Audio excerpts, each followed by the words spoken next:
Don pictures தயாரிப்பில் சுதா கொங்குரா இயக்கத்தில் GV Prakash இசையில் சிவகார்த்திகேயன், ரவி, அதர்வா நடிப்பில் பராசக்தி வெற்றி நடை போடுகிறது.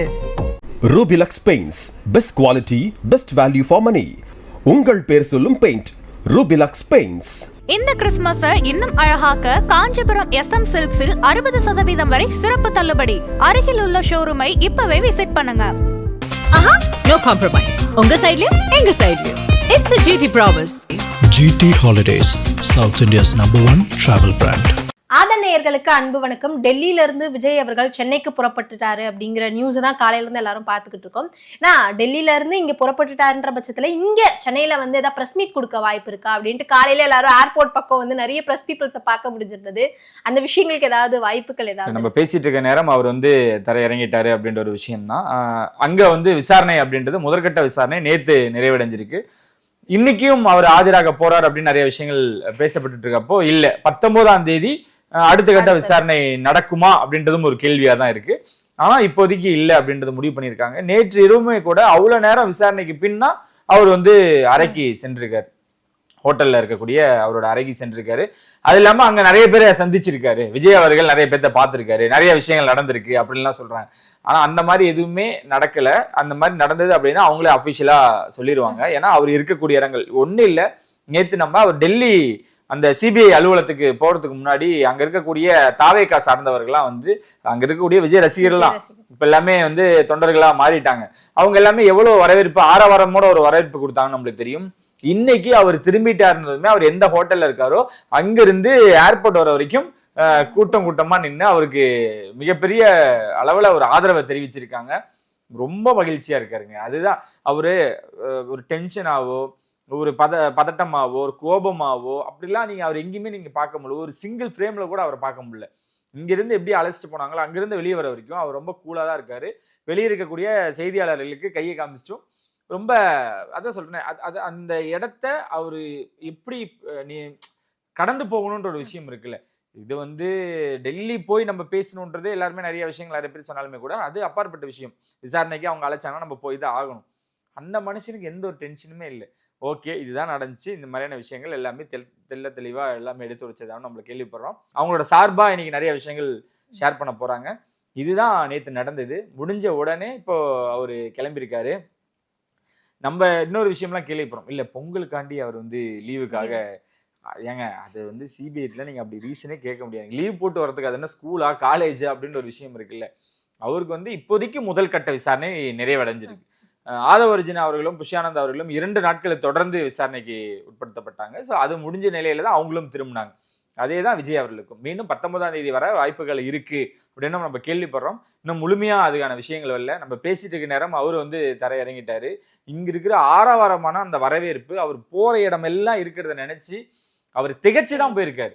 ஒரு மிரட்டலோ இல்ல வந்து அவங்க வந்து கண்ட்ரோல் எடுத்துட்டாங்க, இனி விஜய் வந்து அவங்க பேச்சு தான் கேட்க போறாரு, அவங்கள பார்த்துட்டு வந்துட்டாரு, இனிமேட்டு அந்த டீம் தான் இந்த டீம், எந்த டீம் நீங்க என்ன வட சுட்டாலும் அங்க வேலைக்கு ஆகாது அப்படின்றத ரொம்ப தெளிவா இருக்காங்க.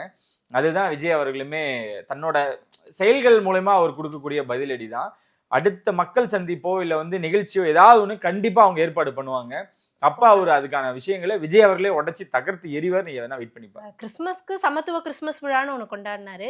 பொங்கலுக்கு அந்த மாதிரி ஏதாவது உண்டான்னு நிறைய பேர் அப்படி வைக்கிற மாதிரி இருந்தா டெல்லியில தான் அவங்க வச்சிருக்காங்க. இல்லைங்க, அவங்க வழக்கமா வைக்கிறது தானே. நீங்க சமத்துவ கிறிஸ்துமஸ் மட்டும் இல்லைங்க, எல்லா விழாக்களையும் கொண்டாடணும்.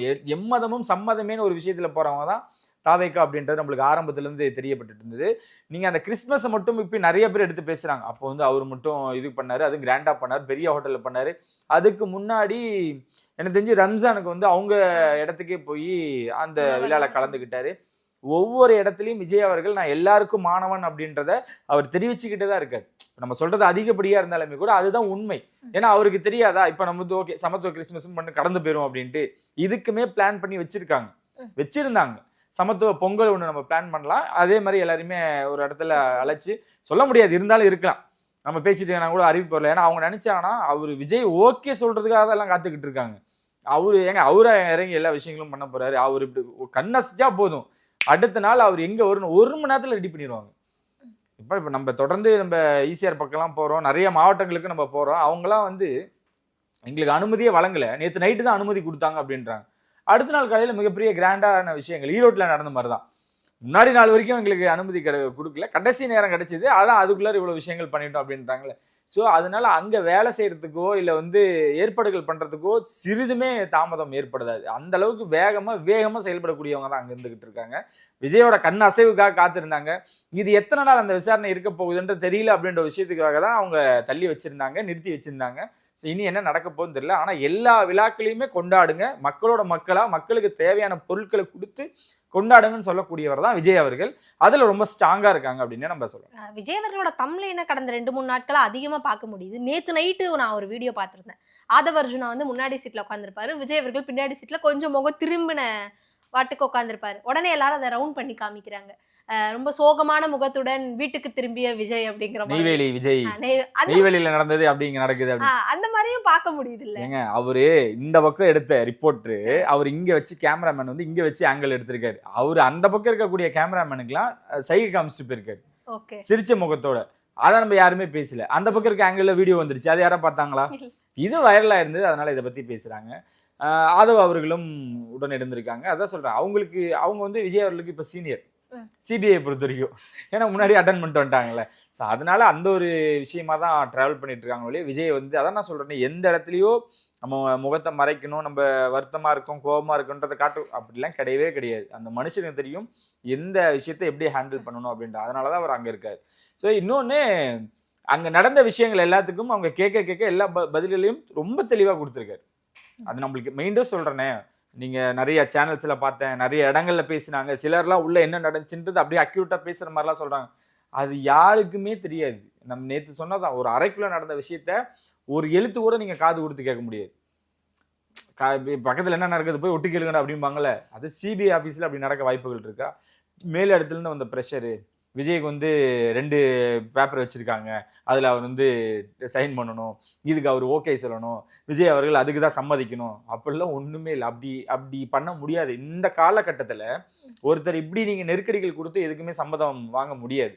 குறிப்பா இவர்கிட்ட வாங்க முடியாது. இவரை பத்தி நம்மள எல்லாருக்குமே தெரியும். இல்லைன்னா ஒரு சிபிஐ விசாரணைக்கு போறாங்க, கருப்பு உடையில யாராவது போவாங்களா? அவரு மீன்ஸ் ஆடை சுதந்திரன்றது எல்லாருக்கும் தான் இருக்கு. இருந்தாலும் அவர் ஏன் அங்க ஒவ்வொரு இடத்துக்கும் ஒவ்வொரு அறிகுறியோட தான் போவார். நல்லா நோட் பண்ணுங்களேன்.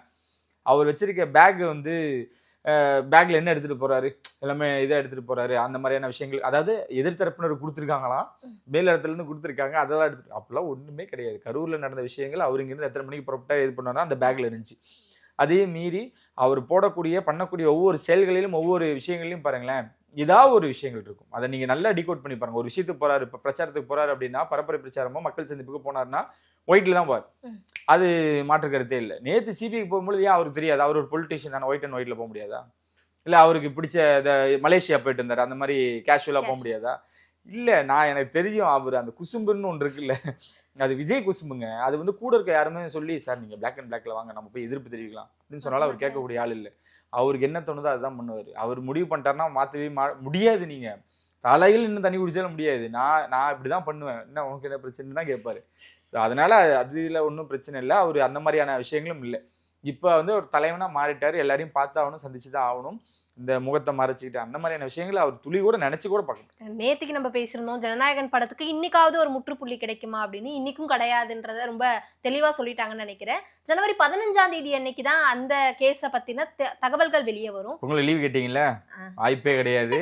ஸோ 15ஆம் தேதி தீர்ப்பு அப்படின்றத அவங்க அறிவிச்சிருக்காங்க. அதாவது நாங்கள் அதை எடுக்க போறோம், அந்த வழக்கை விசாரிக்க போறோம் அப்படின்றத தீர்ப்பு வந்திருக்கு. அதாவது அங்க விஷயம் தரப்புல இருந்து சொல்லியிருக்காங்க. 15ஆம் தேதி தான் தெரியும் யார் பக்கம் தப்பு, என்ன நடந்துட்டு இருக்கு, என்ன நடந்துச்சு அந்த 2 அமர்வுலையும் அப்படின்ற மாதிரி விஷயங்களை விசாரிக்க போறாங்க. தெளிவான விஷயங்கள்லாம். ஸோ கேவிஎன் ப்ரொடக்ஷனுக்கு பொங்கல் இல்லை அப்படின்றது நம்ம ஆரம்பத்துல இருந்து அதான் சொல்றோம். இதை தான் நம்ம வலியுறுத்திக்கிட்டே இருக்கோம். இவங்க 15 போறாங்களா, இப்ப மீண்டும் அதுக்கு அவங்களுக்கு ஆதரவா அவங்களுக்கு அவங்க பக்கம் இதா தள்ளி எங்க நிக்கணும், 21ஆம் தேதியில நிற்கும். இன்கேஸ் 15 ஜனநாயகன் பக்கம் தான் ஆதரவு, அவங்களுக்கு கொடுத்தே ஆகணும் அப்படின்னு ஸ்ட்ராங்கா நின்ட்டாங்க அப்படின்னாலுமே 23ஆம் தேதி தான் படம். 21ஆம் தேதி உங்களுக்கு ஏதாவது உத்தரவு தெரிவிச்சிருந்தாலோ அதுக்கான இது கிடைச்சிருந்தாலோ 23ஆம் தேதி தான். என்ன விஷயங்களுக்கு அவங்க கோர்ட்ல தீர்ப்பு வழங்கினாலுமே எனக்கு தெரிஞ்சு 23ஆம் தேதியில நிப்பாங்கன்னு நம்மளுக்கு தோணுது. அங்க நீங்க 1000 படங்கள் வரட்டும், அதை விட்டுருங்க. ஆனா இப்ப இந்த முறை அவங்க அடுத்தடுத்த அப்பீல் போறது நம்மளோட போராட்டத்தை அவங்க வலியுறுத்திக்கிட்டே இருக்காங்க. அங்க எங்கேயுமே உட்காரல, எங்க இந்த மாதிரி நடக்குது, அங்க இந்த மாதிரி சொல்றாங்க. எதுக்காக சென்சார் போர்டு என்ன பண்ணிருக்காங்கன்னா, எங்களை விசாரிக்காம நீங்க அந்த கேஸை வந்து தீர்ப்பு தரக்கூடாதுன்னு அவங்க தரப்புல இருந்து ஒண்ணு கொடுத்துருக்காங்க.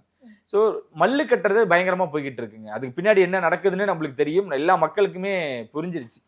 பார்ப்போம் 15ஆம் தேதி பொங்கல் அன்னைக்கும் நம்மள என்னென்ன விஷயங்கள் இருக்குன்னு தெளிவா அவங்க சொல்றதுமா இருக்கட்டும், இரு தரப்பினரும் என்ன சொல்றாங்க, என்ன தீர்ப்பு வருதுன்றதை நம்ம பொறுத்திருந்து பார்க்கலாம்.